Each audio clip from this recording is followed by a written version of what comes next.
Hello दोस्तों, मेरे video में आपका स्वागत है। आज इस वीडियो में जो है हम आयत के बारे में जानेंगे दोस्तों। देखो आयत क्या होता है। देखो दोस्तों, आयत जो होता है एक प्रकार का चतुर्भुज होता है। अब जो है बात ये आती है कि चतुर्भुज क्या होता है, चतुर्भुज किसे कहते हैं। देखो दोस्तों, कोई भी जो है कोई भी जो आकृति है चार भुजाओं द्वारा बंद घिरी हुई आकृति को क्या बोलते हैं, चतुर्भुज बोलते हैं। यानी कि कोई आकृति है वो जो है चार भुजाओं द्वारा, देखो आयत में कितनी भुजाएं, एक दो तीन चार, यानी कि चार भुजाओं द्वारा घिरी हुई बंद आकृति को क्या बोलते हैं, चतुर्भुज बोलते हैं। यानी कि अब आयत किसे कहते हैं। देखो, वह चतुर्भुज जिसकी आमने सामने की भुजाएं, आमने सामने की भुजाएं कौन कौन सी होगी। देखो यहाँ पर ए बी भुजा है, ए बी भुजा के आमने सामने वाली भुजा कौन सी है, सी डी, यानी कि ये भुजा इसके बराबर होगी। आमने सामने की भुजाएं बराबर हो यार, ए डी के सामने की भुजा कौन सी है, ए डी के सामने की भुजा कौन सी है, बी सी। यानी कि वह चतुर्भुज जिसकी आमने सामने की भुजाएं बराबर हो, आमने सामने की भुजाएं बराबर होगी। देखो ए बी के बराबर होगी, यहाँ पर लिख लो ए बी के जो बराबर हो जाएगी यहाँ पे क्या हो जाएगी, सी डी, यहाँ पर होगी सी डी। और ए डी के बराबर कौन सी होगी, ए डी के बराबर जो कौन सी होगी, यहाँ पर होगी बी सी दोस्तों। तो ये भुजाएं जो है बराबर होगी। वह प्रत्येक कोण समकोण होता है, समकोण का मतलब 90 डिग्री का दोस्तों। यानी कि प्रत्येक कोण सा कोण ए कौन सा, ये कितना होगा 90 डिग्री का। कोण बी ये भी कितने का होगा 90 डिग्री का। कोण सी ये भी कितने का होगा 90 डिग्री का। और कोण डी ये भी कितने का होगा 90 डिग्री का। यानी कि वह चतुर्भुज जिसकी आमने सामने की भुजाएं बराबर, वह प्रत्येक कोण समकोण होता है, वो क्या कहलाता है, आयत दोस्तों। ये तो हो गई यहाँ पर आयत की परिभाषा हमारे पास। अब जो दोस्तों इसके विकर्ण, देखो विकर्ण क्या होता है, ये बीच वाली देखो ये जो लाइन है विकर्ण, ये कहलाती है विकर्ण। विकर्ण जो होते हैं इसके बराबर होते हैं दोस्तों। यानी कि आयत के विकर्ण बराबर होते हैं। आयत के विकर्ण बराबर होते हैं।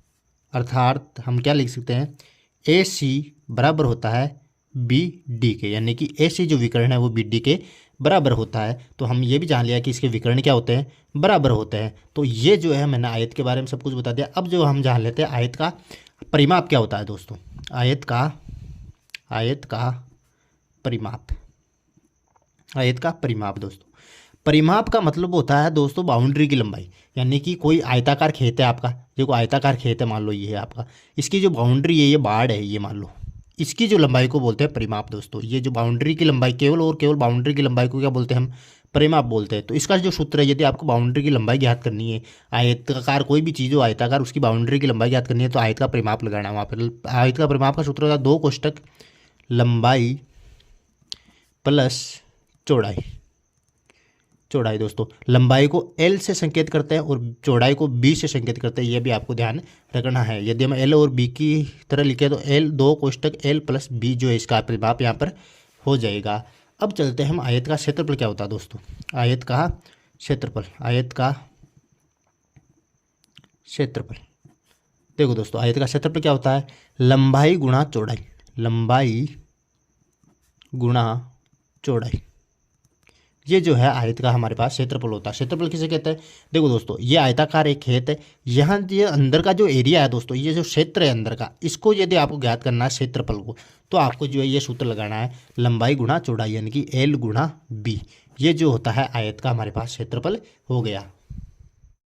तो दोस्तों मान लो आपको इसका विकर्ण ज्ञात करना हो, तो कोई ये चाहे ये विकर्ण हो चाहे ये विकर्ण हो, आपको विकर्ण ज्ञात करना हो आयत का, तो विकर्ण का जो सूत्र होता है, विकर्ण का सूत्र देखो दोस्तों, विकर्ण का जो सूत्र होता है वो होता है √ L square plus B square, लंबाई का स्क्वायर प्लस चौड़ाई का स्क्वायर। इसको इस प्रकार से जब हम विकर्ण ज्ञात कर सकते हैं। देखो ये सूत्र आया कहाँ से, ये सूत्र जो हमारे पास आया पाइथागोरस प्रमेय से दोस्तों। देखो मैं यहाँ पर आयत का वापस चित्र बना रहा हूँ आपको समझाने के लिए। यहाँ पर आयत का हो गया, जैसे ये हो गया आयत का क्षेत्रफल, आयत का चित्र ABCD। अब मान लो आपको कोई विकर्ण याद करना है BD, ये विकर्ण याद करना है BD दोस्तों। देखो हम जानते हैं कि आयत का जो प्रत्येक अंत्यकोण का मान कितना होता है, 90 डिग्री होता है। ये जो 90 डिग्री है। अब देखो हम देखते हैं यहाँ पर जो है विकर्ण ये ज्ञात करना है हमें BD विकर्ण ज्ञात करने के लिए एक त्रिभुज देखेंगे हम BCD, यानी कि त्रिभुज BCD। अब त्रिभुज BCD को हम देखें तो ये कौन सा त्रिभुज हुआ, समकोण त्रिभुज हमारे पास हो गया। तो समकोण त्रिभुज के अंदर कौन सी प्रमेय लगती है, पाइथागोरस प्रमेय लग जाती है, पाइथागोरस प्रमेय दोस्तों। अब देखो ये क्या है, ये तो है विकर्ण दोस्तों, ये हो गया विकर्ण, और ये क्या हुई लंबाई, और ये क्या हो गई चौड़ाई दोस्तों। ये तो आयत की लंबाई हो गई, ये हो गई चौड़ाई, और ये हो गया विकर्ण। अब हमें विकर्ण ज्ञात करना, तो पाइथागोरस प्रमेय क्या कहती है, कर्ण स्क्वायर बराबर आधार स्क्वायर प्लस लंब स्क्वायर, ये होता है पाइथागोरस प्रमेय से। अब कहता है कर्ण स्क्वायर, कर्ण क्या है यहाँ पर, देखो 90 डिग्री सामने वाली भुजा हमेशा कर्ण होती है, तो कर्ण कर्ण क्या है यहाँ पर, विकर्ण है दोस्तों आयत का। आयत का तो विकर्ण हुआ ये, और इस त्रिभुज का क्या हुआ, कर्ण हुआ दोस्तों। तो आयत का विकर्ण ले लेते हैं हम, विकर्ण का स्क्वायर हो गया दोस्तों इधर।